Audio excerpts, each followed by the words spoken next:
players-only meeting, I guess, not too long ago. It's just about making sure that you guys did everything in your power to be prepared for every game. When was that, and what details can you provide about that?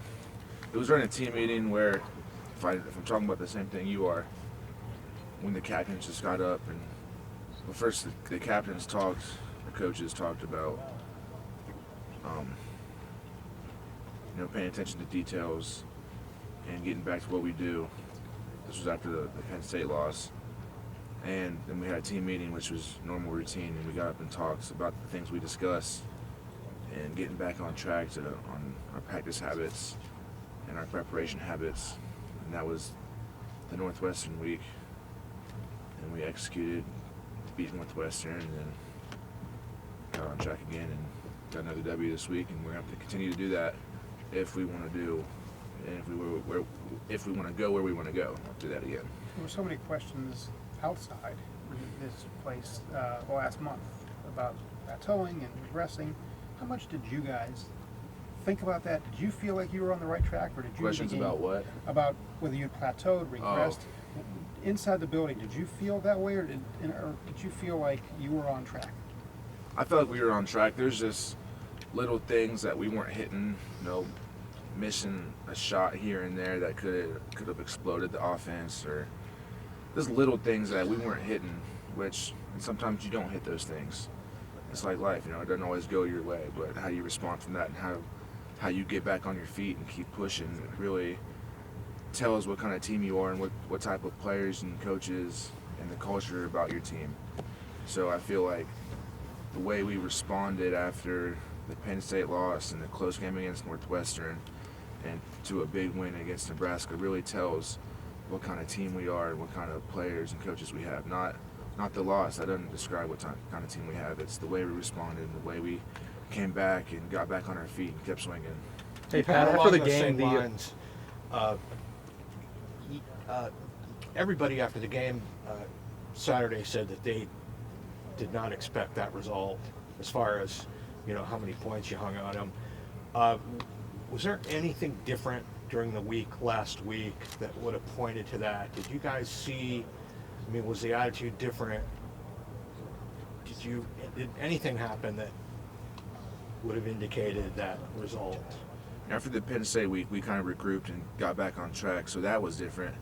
But from after that, the Northwestern week to this week, we still practiced as hard as we could, and we have that capability to do that. That's what we want to do that every game. We want to score a bunch of points. And, everything was just clicking on every cylinder on Saturday night, and we did do that. So. Hey, Pat, after the game, a lot of people were talking about how there was like a point of view or a thought that, hey, or a question, is everybody doing what they can do to the fullest to win a game? And it felt like that was a topic of conversation with the coaching staff, and it seems like a lot of you guys took it to heart. What do you remember about maybe that discussion you might have had with the coaches and as a leader of this team? Do you feel like people really put that into work this week? Yeah, Coach Meyer was saying, are you doing everything you possibly can to help this team win a game? And he was speaking to the whole team. So I think that could have hit home with a lot of guys, with a lot of young guys that are new to the program and new to facing adversity and just to being a starter or having playing time at Ohio State that are new to that. Are they doing everything they can do to get the result we want, which is what we got on Saturday? And it looks like it did hit home with some guys, and they took that to heart during the week of preparation, and it showed up. Hearing that after a loss, though, that would be the loss is hard enough, but to hear it from the coach, it's almost an implication that he knows that it's not being done. Right. And if you're somebody who isn't doing everything, it'll almost be nervous. I don't know. Yeah. If it was like that. Yeah, I'm sure some guys felt that way. Are you giving everything you've got to this program? Because if you're not, why are you here? Why are you at Ohio State? Because we demand excellence here. And if you're not giving everything you've got, then why are you here? So, that hit home to me when I was a freshman, and the coach was giving a similar speech. Are you all in? And yeah, it made me nervous when I was a freshman because that's a big step. It's like almost like a marriage. Are you giving everything you've got to this program to? I mean, I don't know about marriage, but I imagine that's what it's like. You know, are you giving everything you've got to this place to make it the best it can be? And you know, I took that step, and I remember thinking about the decision. You know, stepping in and giving my whole life to it, and it was very nerve-wracking. And it's worked out well. So I think that was the challenge he was trying to make again. So it's fair to say that Ohio State's pursuit of a national championship is like getting married. I guess. Yeah. Hey, Pat, Got you not too long ago went back to your high school and spoke to the students there, correct? Yep. What did you want them to get out of it? How nice of an opportunity was that for you? Oh, it was a great opportunity. They have a drug-free club there, which is where students, high school students, take a pledge to be drug-free for a year and are subject to random drug tests. And in Pickerington, I know from being out there and having people close to me go through drug issues, that it is a problem out there. And those people out that are running that drug-free club are changing the culture. And there's someone I know, Wayne Campbell, who's in charge of Tyler's Light, which is a nonprofit for drug education and awareness. He's helped running that, and he used to be like my football coach and close family friend, and his son who died, which is the reason why he created Tyler's Light. He was a football player, played at Pickerington, walked on at Akron, and earned a scholarship and was starting, had shoulder surgery, got addicted to the pain pills, ended up overdosing and dying. So he started that nonprofit.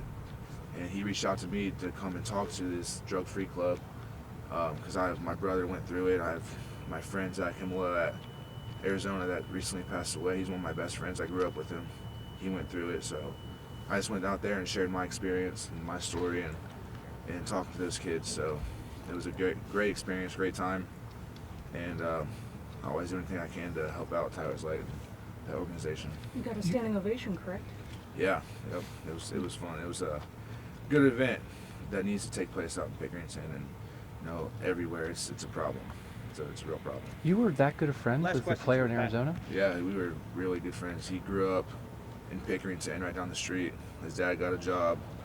Oh yeah, we were best friends until like 7th, 8th grade. He moved out to Arizona, and we stayed in touch. He was number 65 like I was. He was going to be their starting center, and he had a problem, and it got the best of him.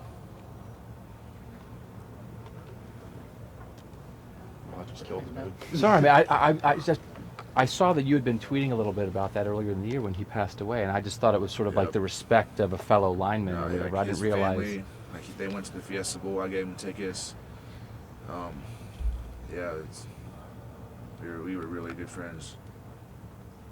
Have you been carrying him with you a little bit Yeah, this year? Yeah, definitely. Yep. And we would always talk, and 'cause we were both gonna be starting center of our team, number 65, and we were just really good friends. And yeah, right when that happened, I was shocked. It was during camp. You said your brother was going through it. Is he on the other side of that? Oh yeah, he's doing great now. He's almost 3 years sober. He's got a baby girl. He's got a great job. He's a project manager. He's a firefighter, and he's doing really well. He's my rock. That's my man. I talk to him. I call him on the phone every day. We talk 2 or 3 times a day on the phone. And if there's ever anything I need, something or ups and downs, he calls me. I call him. We've been through it all together. So that's my man. That was at a run or there was a fundraiser last summer I remember going to. Yeah, Tyler's Light. That was it was a 5K fundraiser, and he does it every year in Pickerington. I think it's in June, or it might be in the spring. I'm not sure. But yeah, he does that every year, and some of the guys, we did an outreach community service, and we took probably 8 or 9 guys, and Jake Butt went back too. He was there because he's from Pickerington, and he knows Wayne, who runs Tyler's Light. So we both went back there and talked and hung out with the kids, and it was a good day. I think it's my 3rd time. First time I went, I ran a 5K. That was tough. It was tough. I did. I did it though. But this time we walked there. We had some coaches there too, so it's always a good time going out there. Thanks. Thanks, Pat. Thanks, Pat. Thanks, Pat.